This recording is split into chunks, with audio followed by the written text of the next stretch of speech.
ಇನ್ನು Ranya gold smuggling ಕೇಸ್ನಲ್ಲಿ ಇಡಿ ಅಖಾಡಕ್ಕಿಳಿದಿದೆ. ನಟಿ ರನ್ಯಾ ರಾವ್ಳನ್ನ ಇಡಿ ವಶಕ್ಕೆ ಪಡೆಯುವಂತ ಸಾಧ್ಯತೆ ಇದೆ. ಇವತ್ತು ಕೋರ್ಟ್ನಲ್ಲಿ ಸ್ಟೇಟ್ಮೆಂಟ್ ಮಾಡೋರಿದ್ದಾರೆ. ಇಡಿ ಅರ್ಜಿ ಸಲ್ಲಿಕೆ ನಂತರ ಕಸ್ಟಡಿಗೆ ಪಡೆದುಕೊಳ್ಳುವಂತ ಸಾಧ್ಯತೆ ಇದೆ. ರನ್ಯಾ ವಶಕ್ಕೆ ಪಡೆದು ಇಡಿ ತನಿಖೆಯನ್ನ ಚುರುಕುಗೊಳಿಸುವಂತ ಸಾಧ್ಯತೆ ಇದೆ.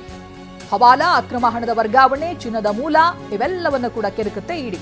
12 ಕೋಟಿ ಹಣದ ಮೂಲವನ್ನ ಇಡಿ ತನಿಖೆ ಮಾಡುತ್ತೆ. ಸ್ಮಗ್ಲಿಂಗ್ ಹಿಂದೆ ಯಾರೆಲ್ಲ ಸೂತ್ರಧಾರರಿದ್ದಾರೆ ಎಲ್ಲವನ್ನ ಕೂಡ ಕೆದಕುವುದಕ್ಕೆ ಇಡಿ ಅಧಿಕಾರಿಗಳು ಅಖಾಡಕ್ಕೆ ಇಳಿಯೋರಿದ್ದಾರೆ.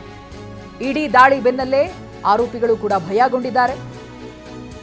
ಇದಾಗಲೇ ಡಿಆರ್ಐ, ಸಿಬಿಐ ತನಿಖೆಯನ್ನ ಮಾಡ್ತಾ ಇದೆ.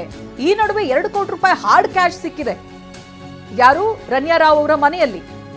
ಹಾಗಾಗಿ ಇಡಿ ಕೂಡ ಅಖಾಡಕ್ಕಿಳಿದಿದೆ. ಈ ಹಣದ ಮೂಲ ಏನು ಎತ್ತ ಅನ್ನೋದನ್ನ ತನಿಖೆ ಮಾಡೋದಿದೆ. ಅಲ್ಲಿಗೆ ರನ್ಯಾ ರಾವ್ಗೆ ಇಡಿ ಶಾಕ್ ಕೂಡ ತಗಲ್ತಾ ಇದೆ. ಇವತ್ತು ಕೋರ್ಟ್ನಲ್ಲಿ ಸ್ಟೇಟ್ಮೆಂಟ್ ಮಾಡ್ತಾರೆ ಇಡಿ. ಅರ್ಜಿ ಸಲ್ಲಿಕೆ ನಂತರದಲ್ಲಿ ನಟಿ ರನ್ಯಾ ರಾವ್ ಹಾಗೆ ಇನ್ನೊಬ್ಬ ಆರೋಪಿಯನ್ನ ಕೂಡ ಕಸ್ಟಡಿಗೆ ಪಡೆದುಕೊಳ್ಳುವಂತ ಸಾಧ್ಯತೆ ಇದೆ. ಆ ನಂತರದಲ್ಲಿ ತನಿಖೆ ಆರಂಭ ಆಗುತ್ತೆ. ಅಲ್ಲಿಗೆ ಡಿಆರ್ಐ, ಸಿಬಿಐ, ಇಡಿ 3 ಅಧಿಕಾರಿಗಳು ಕೂಡ ಅಖಾಡದಲ್ಲಿದ್ದಾರೆ.